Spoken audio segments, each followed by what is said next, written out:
Мен Қанаева Мөлдір Пернебекқызы Силкөй халықаралық университетінің әлеуметтік құқықтық пәндер кафедрасының заң ғылымдарының кандидаты, аға оқытушы. Бізде бүгінгі пән Қазақстан Республикасының азаматтық құқығы ерекше бөлім деп аталады. Яғни сол азаматтық құқық бөлімі бойынша біз бүгінгі тақырыпта тасымалдау шартына тоқталатын боламыз. Жалпы азаматтық құқық дегеніміз екі тараптың арасында жүзеге асырылады, яғни бірінші тарап және де екінші тарап ретінде тауар ақша қатынастарын реттейтін мүліктік және де мүліктік емес қатынастардың игіліктерінен тұратын бұл азаматтық құқық деп қарастырылады. Азаматтық құқықтың барлығы дерлік тікелей шарттың негізінде орындалады. Ерекше бөлім болғаннан кейін шарттың негізінде мәміле арқылы жүзеге асырылады. Яғни шартқа тоқталатын болсақ, шарт дегеніміз екі тараптың арасында қарастырылады, яғни бірінші тарап және де екінші тарап ретінде келісім арқылы екі тараптың арасында жүзеге асырылады. Біздің тақырыпқа оралатын болсақ, яғни тасымалдау шарты және де тасымалдау шартының түсінігіне тоқталатын боламыз, және де тасымалдау шартының түрлеріне тоқталамыз. Соның ішінде жүк, жолдаушы, тасымалдау шартының талаптарын бұзғандығы үшін жауапкершілік және де тасымалдау кезінде жүкпен бірге болатын көліктік құжаттар, жолаушылардың құқықтары және де үшінші тақырып ретінде тасымалдаушының жолаушы алдындағы жауапкершілігінің ерекшеліктеріне тоқталатын боламыз. Яғни тақырып барысында тікелей Қазақстан Республикасының азаматтық құқықтық кодекс арқылы соның негізінде жүзеге асырылады. Нақты анықтамасына тоқталатын болатын болсақ, жалпы тасымалдау шарты екі тараптың арасында жүргізіледі. Қандай да шарт болмасын, шарттың түрлері, бірнеше түрлері бар. Яғни сақтау шарты, сатып алу сату шарты, айырбастау шарты, рента шарты, заем шарты, мердігерлік шарт, және де сонымен қатар тасымалдау шарты, лизинг шарты, факторинг шарты. Қарап отырсаңыздар, бұның барлығы шарттың түсінігі және де түрлері болып танылады. Және де қойылатын талап бұл жерде екі немесе үшінші тараптың негізінде жасалады. Жалпы жоғарыда айтып өткеніміздей, шарт ол екі тараптың арасында жүзеге асырылады дедік. Екі тарап бірімен келісе келе ақылы түрде және де ақысыз түрде мәміле арқылы шарттың кез келген түрін құралады. Жоғарыдағы сатып алу сату шартына нақты тоқталатын болсақ, және де осы тасымалдау шартымен негізгі байланысы сатып алу сату шарты бірінші тарап сатып алушы тарап болады, екінші тарап сатушы тарап. Яғни кез келген дүниені, қызметті, табиғи ресурстарды, жалпы азаматқа керек дүниені ол ақылы түрде екінші тараптан ақысын бере отыра сатып алуына мүмкіндігі бар. Кез келген азамат, яғни өзіне керекті дүниені және де құрал жабдықтарды ақысын төлей отырып, яғни ол затты пайдалануына, иелігіне алуына мүмкіндігі бар. Яғни қарап отырсаңыздар, бұл жерде ақылы түрдегі жасалған шарт болып танылады. Дәл солай тасымалдау шарты ретінде бірінші тарап, яғни жүкті жөнелуші тарап болатын болса, екінші тарап, яғни жүкті сеніп тапсырған азамат болып танылады. Яғни бірінші тарап бір елден екінші елге, болмаса бір жерден екінші жерге жүкті екінші сеніп тапсырушыға толығымен беруге міндеттенеді. Ал жүкті алушы, яғни сол жүкті жауапкершілігімен екінші жерге апаруына және де толық түрде жауапкершілік ала міндеттенеді. Яғни жүк жөнелтуші оның ақысын төлеуге міндетті болып танылады. Яғни бұл азаматтық құқық барысындағы заң арқылы жүзеге асырылады, қарап отырсаңыздар. Және де осы тасымалдау шартының, яғни үш түрі кездеседі. Яғни жүктерді тасу, жолаушыларды тасу және де теңдеме жүкті тасу ретінде. Жүкті тасу шарты бойынша, тасымалдау шарты бойынша үш тарапқа қарастырып өтеге. Бірінші тасымалдаушы тарап, екінші жөнелтуші тарап және де алушы тарап. Тасымалдаушы неге міндетті дейтін болсақ, яғни жүкті жөнелтушінің сеніп тапсырған жүгін белгіленген мекенге жеткізуге және де жүкті алуға, алушыға оны беруге міндеттенеді. Бұл жерден қарап отырсаңыздар, яғни жүк жөнелтуші не істеді? Жүк жөнелтуші жүкті тасымалдаушыға, яғни шартқа сәйкес жүкті жіберіп отырды және де жүкке сәйкес, тарифке сәйкес оның ақысын төлеуге міндеттенеді. Ал екінші тарап ретінде ол алушы жүкті қандай кезеңде жіберілді, сондай ретінде қабылдап алуына құқылы болып танылады. Енді жүк тасымалдау шарты ол тікелей көліктік құжатын, коносаментті, тауар көлік құжатын немесе жүк тасымалдаудың көлік туралы заң актілерінде көзделген өзге де құжаттарын толтыру арқылы рәсімделеді. Яғни тасымалдау шарты ақылы түрде жасалғаннан кейін міндетті түрде, яғни консенсуалды түрде жасалады. Ауызша түрде және де жазбаша түрде жасалуына орын алады. Егер де тасымалдау шартында жалпы мынаған көңіл бөлейік. Тасымалдау арқылы бір елден екінші елге, болмаса бір жерден екінші мекенге апару үшін бізге не қажет? Түрлері ретінде қарастырып көрейікші. Бірінші сала ол автокөлік арқылы жолдауына рұқсат етіледі. Және де бірінші сала ретінде қарастырайық. Және де жүкті екінші тарап ретінде теңдеме жүкті, жалпы жүкті транспорт арқылы, яғни әуе кеңістігі арқылы, яғни жүкті бір жерден екінші елге апаруына мүмкіндік бар. Және де үшінші ретінде жалпы теміржол саласы бойынша вагондар арқылы бір жерден екінші жерге апаруына рұқсат алады. Яғни мүмкіндік бар. Және де төртінші,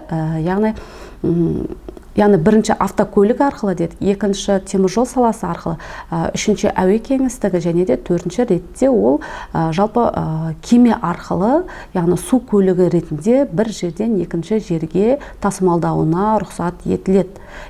Бұл жерде тасымалдау шарты барысында жүктерді тасымалдауға болады және де сонымен қатар жолаушыларды бірінші реттен екінші ретке, яғни бір елден екінші мекенге дейінгі апаруды міндет алады.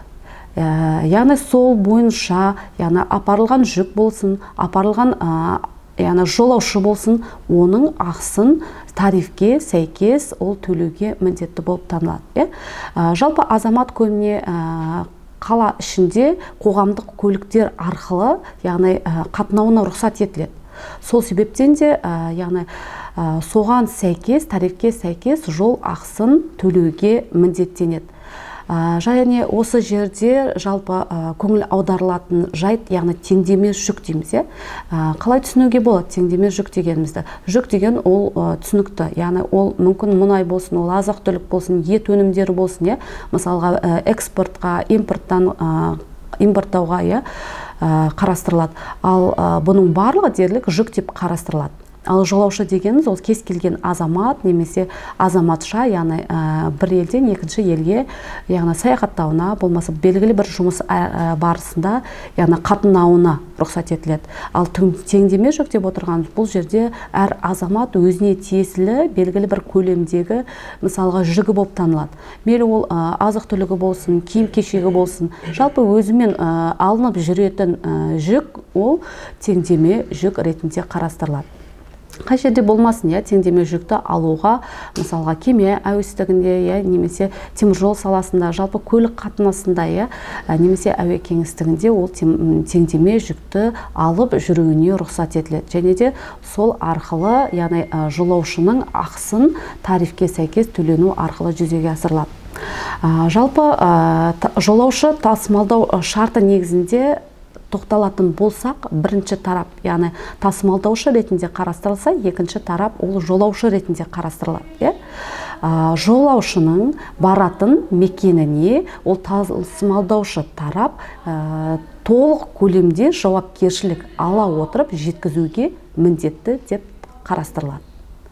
Ал жолаушы теңдеме жүкті тапсырған жағдайда теңдеме жүкті апаратын мекенге дейін жеткізуді және онымен теңдеме жүкті алуда құқық берілген адамға беруге міндеттенеді.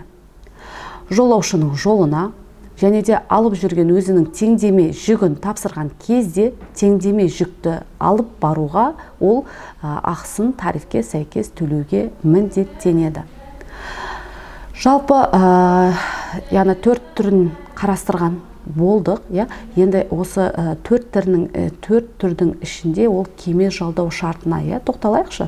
Жалпы кеме тасымалдау шартында бірінші тарап кемемен жалданушы, екінші ол кеме жалдаушы болып танылады. Яғни қарап отырсаңыздар, әр қайсының өзінің анықтамасы бар. Бірінші, кеме жалдаушыға жолаушыларды, теңдеме жүкті және де жүктерді тасымалдауға рұқсат етіледі. Яғни құқылы болып танылады. Яғни ондай кезеңде бірінші тарап және де екінші тарап ретінде бірнеше көлік құрамын толық түрде және де оның сыйымдылығы ретінде өзімен бірге алып жүретін жүктеме жүкті және де сол тарифке сәйкес рейске шығатын ақыны төлеуге міндеттенеді. Бұл айтылып жатқан жайт, яғни кеме жалдау шарты ретінде қарастырылады. Тасымалдауды ұйымдастыру туралы ол негізгі Қазақстан Республикасының азаматтық құқығының кодексінде қарастырылған. Яғни тасымалдау көлемдері, мерзімдері, сапасы және де көлік құралдарын беру және де тасымалдауға жүктерді беруді басқа да жағдайлар ретінде тасымалдауды ұйымдастыру ол тікелей Қазақстан Республикасының азаматтық кодекс арқылы қарастырылады. Жолаушыны тасымалдайтын көлік құралын жөнелтуді кідірткені немесе көлік құралдарының баратын жеріне кешігіп барған үшін тасымалдаушы кідірткені үшін егерде кешігу алай-дүлей күштің салдарынан болған жағдайда, егерде оның заңдылығы дәлелденбеген жағдайда жолаушыға көлік туралы тиісті заң арқылы жауап беруге тиесілі болып танылады. Ондай жағдайда, яғни тасымалдаушы тарап айыппұл төлеуге тура келеді. Жалпы заңды тұлға барысында коммерциялық ұйым жүзеге асыратын бұл тасымалдау. Жеке сала ретінде және де жалпы мемлекеттік сала ретінде заң актілерінен және де нормативтік құқықтық актілерден және де осы ұйымға берілген лицензиядан, яғни патенттен бұл ұйым жолдаушылары жүктерді немесе теңдеме жүкті кез келген азаматтың немесе заңды тұлғаның өтініші бойынша тасымалдауды жүзеге асыруға міндетті екенін туындайтын болатын болса, жалпы пайдаланыстағы көлікпен ол тасымалдау деп танылады. Яғни Қазақстан Республикасының азаматтық кодексі бойынша жолаушы теңдеме жүкті немесе жүкті, яғни бір жерден екінші орынға жіберу саласында кеткен қателіктер болған жағдайда, егерде сол жүктерден бүліну байқалған жағдайда, немесе белгіленген мерзім аралығында жеткізілмеген жағдайда, ол Қазақстан Республикасының азаматтық кодексі негізінде ол тарап, яғни жауапкершілік артылады. Яғни ондай кезеңде айыппұл төленуге міндетті болып танылады. Жалпы жолаушыны тасымалдайтын көлік құралын егерде жөнелтуді кідірткені және де мұндай көлік құралдарының баратын жеріне кешік барғаны үшін, яғни ондай жағдайда міндетті тарап ол зиянды өтеуге міндетті болып танылады. Жалпы жүкті немесе теңдеме жүкті тасымалдау кезінде келтірілген зиянды ол тасымалдаушы тарап мойнына алуға міндетті. Жүк немесе теңдеме жүк тасымалдау кезінде жоғалған жағдайда кем шыққан жағдайда және де осы кем шыққан кезеңінде теңдеме жүктің құнын төлеуге міндетті. Тағы да бір жайт, жалпы жүк немесе теңдеме жүгі жоғалған, зақымданған, бүлінген жағдайда оның құнының төменденген сомасының мөлшерінде зақымданған жүкті немесе теңдеме жүкті қалпына келтіруге мүмкін болмаған жағдайда оның құнын төлеуге міндетті болып танылады. Тасымалдауға құны жарияланып тапсырылған жүк немесе теңдеме жүк жоғалған жағдайда жүктің немесе қол жүгінің жарияланған құнын өтеуге міндетті болып танылады. Яғни бұл Қазақстан Республикасының азаматтық кодекс негізінде жауапкершілік, яғни тасымалдаушы тараптың міндеті болып танылады. Яғни сол жүктің, теңдеме жүктің барлығын өтеуге, яғни оның құнын төлеуге ол міндетті болып табылады. Ондай жағдайда төлемеген жағдайда, яғни ол тарапқа айыппұл саналады. Жалпы қорытындылай келе, тасымалдау шартының барысы екі тараптың арасында қарап отырсақ жасалды. Бірінші тарап тасымалдаушы, екінші тарап жүкті алушы тараптың.